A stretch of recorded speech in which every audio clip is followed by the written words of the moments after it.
আসসালামু আলাইকুম।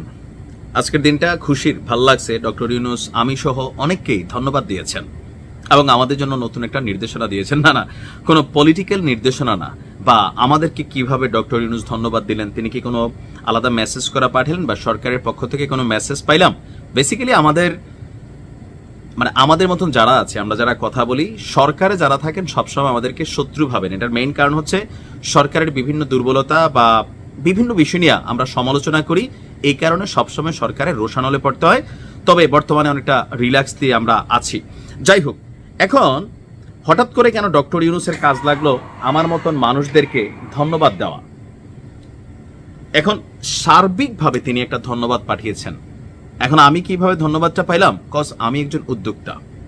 আপনারা যারা আমাকে ফেসবুকে দেখেন, সারা বাংলাদেশের প্রবাসীদেরকে নিয়ে আমরাই প্রথম একটা প্রতিষ্ঠান করেছি, হ্যালো প্রবাসী।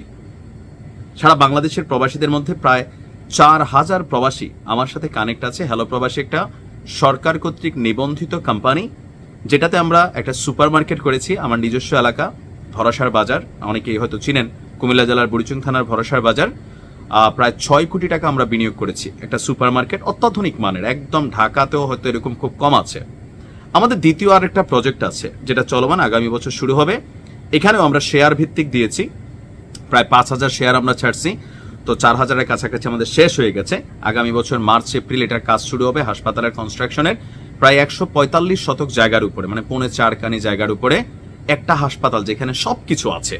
যারা আমাদের এই প্রজেক্টগুলোতে ইন্টারেস্টেড আছেন, আমি এখানে স্ক্রিনে যে নাম্বার দিয়েছি, আপনি এখানেও যোগাযোগ করতে পারেন, অথবা সরাসরি আমাদের যে অফিস আছে বুড়িচং থানার ভরসার বাজারে 8তলা ভবনের 4তলাতে, আপনি সেখানেও যেতে পারেন।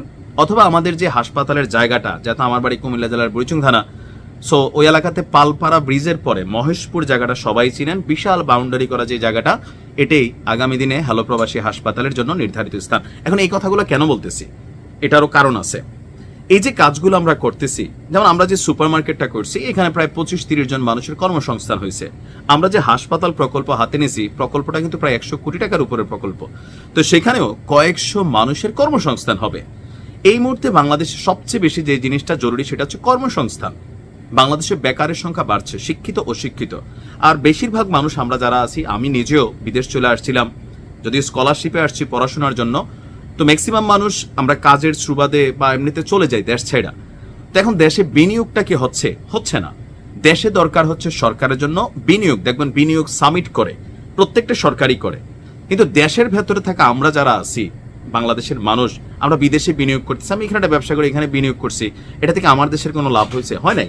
যখন আমি বাংলাদেশে কোনো বিনিয়োগ করতেছি একজন উদ্যোক্তা হিসাবে, সেইটা আমার দেশের জন্য লাভ। কেন? টাকাটা দেশে ইনভেস্ট হলো, সেখানে 200-500 মানুষের কর্মসংস্থান হলো, আমাদের দ্বারা 500 পরিবারের কর্মসংস্থানের ব্যবস্থা হবে, দেশের স্বাস্থ্যসেবা এগিয়ে যাবে, মানে সবকিছু পজিটিভ হবে, ইকোনমি রেইজ করবে। সো এই যে আমরা যারা উদ্যোক্তা আছি, বর্তমান সময়ে উদ্যোক্তাদের গুরুত্ব অপরিসীম। এই উদ্যোক্তা আমার মতন বয়সী কেউ আছে, আরো অল্প বয়সী কেউ আছে।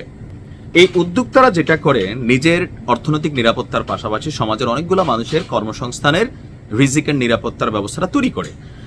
চাইলেই কিন্তু উদ্যোক্তা হওয়া যায় না। উদ্যোক্তা হওয়ার জন্য বেশ কিছু যোগ্যতা লাগে, দক্ষতা লাগে, মাপকাঠি লাগে, অনেক কিছুই। তো যার যার জায়গায় শেষে সফলও হয়েছে, অনেকে ব্যর্থ হয়েছে। তা আমরা যারা উদ্যোক্তা আছি, যারা দেশকে সামনের দিকে এগিয়ে নিয়ে যেতে চাই, যারা বিদেশ থেকে উপার্জন করা অর্থ বাংলাদেশে বিনিয়োগ করছি কোটি কোটি টাকা, সো আমাদের মতন যারা উদ্যোক্তা আছে, তাদেরকে ডক্টর ইউনূস গতকালকে তিনি ধন্যবাদ জানিয়েছেন এবং কি আমাদেরকে অভিনন্দন জানিয়েছেন। আর তিনি বক্তব্যে বলেছেন যে মানুষ কারো চাকরি করার জন্য জন্মায়নি, সবাই না, আমরা কেউ না কেউ কারো চাকরি করতে হয়, আর সেই জায়গা থেকে কাজও করতে হয়। তো তার বক্তব্য হচ্ছে মানুষের জন্ম উদ্যোক্তা হওয়ার জন্য। তাই দেশে এমন আর্থিক ব্যবস্থা আমাদের গড়ে তুলতে হবে যেন সবাই উদ্যোক্তা হওয়ার সুযোগ পায়। ইতিমধ্যে কয়েক লাখ উদ্যোক্তা সৃষ্টি হয়েছে, যাদের অনেক ছেলে মেয়ে মিলে দলগতভাবে কাজ করছে। এই অভিজ্ঞতাকে ভিত্তি করে এর সম্প্রসারণ ঘটানো সম্ভব। অর্থাৎ ডক্টর ইউনূস যেটা বলতে চাচ্ছেন যে আমরা যারা কাজ করতেছি, আমরা দেশকে আগামী দিন অনেক দূর এগিয়ে নিয়ে যেতে পারবো। কিন্তু সত্য, যত উদ্যোক্তা হবে তত কর্মসংস্থান তৈরি হবে। সো আমাদের উদ্দেশ্যে তিনি যে বার্তা দিয়েছেন, ধন্যবাদ দিয়েছেন যারা উদ্যোক্তা হিসাবে কাজ করছেন, এবং কি সরকারের পক্ষ থেকেও উদ্যোক্তাদের জন্য আলাদা ফান্ড, কাঠামো বিনিয়োগকারী হিসাবে আপনার অনেক কিছু এখানে করার জন্য সরকারের পক্ষ থেকে সর্বোচ্চ সুযোগ রাখছেন। আর তো আমি মনে করি যে আমাদের যারা যুবক ভাইরা আছেন উদ্যোক্তা হয়ে যান।